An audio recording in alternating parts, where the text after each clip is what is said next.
Assalamualaikum warahmatullahi wabarakatuh. Hai Sobat Kicau Mania, Kacer Mania di seluruh Nusantara, kita berjumpa lagi. Terima kasih untuk kalian yang sudah setia mendukung channel ini dengan selalu menyimak pembahasan video-video dari saya, tentunya tentang seputar rawatan dan masalah yang terjadi pada seekor kacer. Saya doakan semoga kalian selalu sehat, sukses, dan bahagia, tidak kurang suatu apapun. Amin. Pada kesempatan kali ini, saya akan membahas tentang sebenarnya penambahan jangkrik menjelang lomba itu penting atau tidak. Saya yakin banyak kicau mania yang melakukan hal ini. Nah, untuk kalian yang penasaran dengan pembahasannya, yuk kalian simak saja video kali ini sampai habis.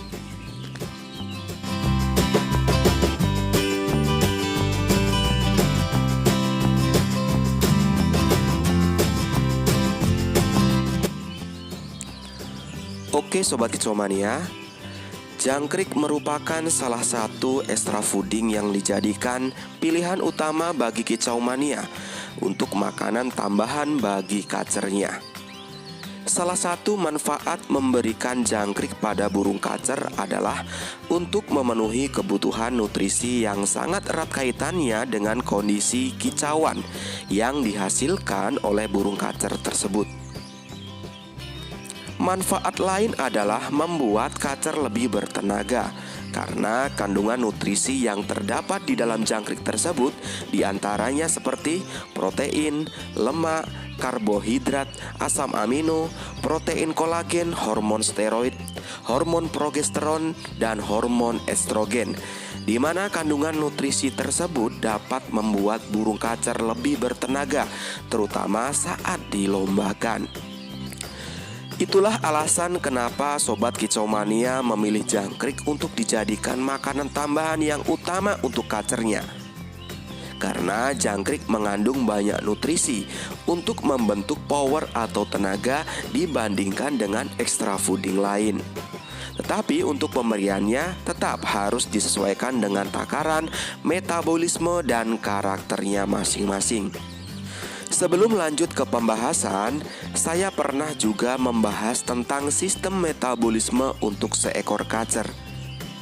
Jelas ada hubungannya antara sistem metabolisme ini dengan takaran pemberian jangkrik untuk seekor kacer. Dan juga ada hubungannya pemberian jangkrik ini dengan karakter seekor kacer, karena pemberian takarannya harus tetap disesuaikan dengan karakter kacernya masing-masing. Karakter seekor kacer di mana dibagi menjadi dua. Yang pertama, karakter pemarah fighter tinggi atau tipe panas, dan yang kedua yaitu karakter pendiam fighter rendah atau tipe dingin, di mana masing-masing tipenya itu mempunyai tingkatan sistem metabolisme yang berbeda. Yang pertama, tipe panas atau fighter tinggi mempunyai sistem metabolisme yang cepat. Artinya, untuk karakter kacer ini akan cepat dalam menyerap dan mencerna makanan dalam bentuk extra fooding atau fur yang akan diubah menjadi energi atau power. Yang kedua, tipe dingin atau fighter rendah mempunyai bawaan sistem metabolisme yang lambat. Artinya, untuk karakter kacer ini lambat untuk mencerna dan menyerap makanan dalam bentuk extra fooding atau fur yang akan nantinya diubah menjadi energi atau power. Nah, dengan penjelasan tadi, jelaskan mengapa pemberian extra fooding untuk seekor kacer harus disesuaikan dengan karakter kacernya. Jadi itu alasannya. Lalu sekarang untuk pertanyaannya, penting atau tidak sih penambahan extra fooding jangkrik menjelang lomba? Jadi di sini saya perhatikan ada beberapa kicau mania yang melakukan penambahan extra fooding, khususnya jangkrik menjelang lomba. Jadi pada saat H-1 atau malam sebelum hari H, kacer diberikan jangkrik 2-3 kali lipat dari hariannya. Bahkan saya perhatikan ada yang memberikan lebih banyak atau bom jangkrik. Jadi menurut saya penambahan jangkrik menjelang lomba ini nggak ada fungsinya. Dan menurut saya juga malah mengacaukan pola rawatan settingan harian yang sudah benar atau yang sudah pas dengan kebutuhan kacernya. Mengapa demikian? Seperti yang saya sampaikan tadi, karakter kacer itu bermacam-macam, mempunyai kecepatan metabolisme yang berbeda-beda.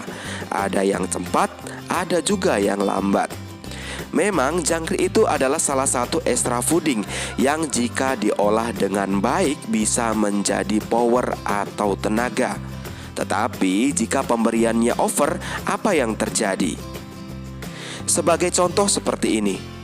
Jika kacer yang mempunyai fight terendah, di mana kita tahu mempunyai metabolisme yang lambat. Jika mendapati pemberian extra fooding dalam jumlah banyak, apa yang terjadi? Pasti akan terjadi penumpukan protein dan zat lain di dalam tubuh kacernya yang tidak dapat terolah dengan baik. Dampaknya, kacer tadinya sudah responsif hariannya, sering terpantau konslet sendiri, tetapi dengan penambahan extra fooding yang berkali-kali lipat itu, kacer menjadi malas bunyi, fight tertarungnya jadi hilang. Kacer hariannya sudah diberikan pola rawatan benar untuk membentuk emosinya, tetapi dengan menjelang lomba diberikan extra fooding dalam jumlah banyak itu, hasilnya pasti emosi akan drop lagi, walaupun sudah benar di pengkondisian lombanya. Jadi emosi atau power yang dipakai buat tarung gak kunjung terbentuk, karena kacer jadi dominan naik birahinya. Karena apa? Karena jangkrik ini sifatnya berair dan berprotein tinggi. Berarti untuk kacer fight tertinggi boleh dong diberikan penambahan jangkrik menjelang lomba? Sebaiknya jangan. Walaupun kacer tipe panas itu mempunyai kecepatan mengolah protein dengan baik, tapi jika pemberiannya over akan berdampak buruk juga. Akan terjadi penumpukan protein dan zat lain yang terkandung di dalam jangkrik itu. Dan saya juga mengamatinya untuk kacer yang sedang over emosinya, pemberian jangkrik yang banyak akan berdampak pada emosinya yang semakin besar. Nah, kok bisa seperti itu? Ingat, di dalam kandungan jangkrik ada yang namanya lemak. Jika kacer diberikan jangkrik dalam jumlah banyak dan kacer tipe panas yang sedang over emosi ini akan cepat mencerna dan menyerapnya. Dan karena over takarannya, bukan power yang terbentuk, melainkan suhu panas yang didapat. Emosi kacer semakin naik lagi, dampaknya kacer semakin gak enak mainnya karena terlalu over emosinya tadi. Jadi baiknya untuk kacer yang sedang over emosi, pemberian jangkrik standar saja, maksimal 6 dalam sehari. Artinya bisa diberikan 3 pagi, 3 sore.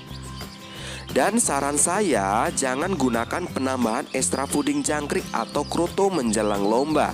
Jadi datar saja dan samakan saja seperti hariannya. Misalkan harian 3 pagi 3 sore, berarti sampai hari H juga 3 pagi 3 sore saja. Nggak usah ditambah-tambah atau nggak usah dinaik-naikkan jangkriknya. Agar kita lebih paham lagi kurang atau lebihnya dari setting rawatan yang sudah kita terapkan di kacernya. Nanti pasti ketahuan letak kesalahannya di mana. Misalkan kacer kalian memang belum kerja maksimal juga, kesalahan bisa di mandinya atau di penjemurannya, atau memang di kebutuhan extra fooding hariannya. Jadi kalian akan lebih mudah untuk mengevaluasi letak kesalahannya. Dan manfaat lain, tidak menambah-nambahkan pemberian extra fooding menjelang lomba itu pastinya akan memudahkan kita dalam pengkondisian lombanya. Misalkan sebagai contoh, kacer tipe dingin dengan penerapan pola rawatan dingin, mandi jemur seminggu 2 kali, jangkrik 3 pagi 3 sore, datar sampai menjelang lomba. Jadi jangkrik sama seperti hariannya. Pada saat hari H ternyata hujan, dan kebetulan tiket sudah dipesan. Dengan kondisi seperti itu, kita akan lebih tenang untuk mengkondisikan kacernya pada saat lomba. Jadi pengkondisiannya mudah. Bisa tanpa mandi saja, jangkrik langsung berikan 1 ekor atau tanpa jangkrik dulu.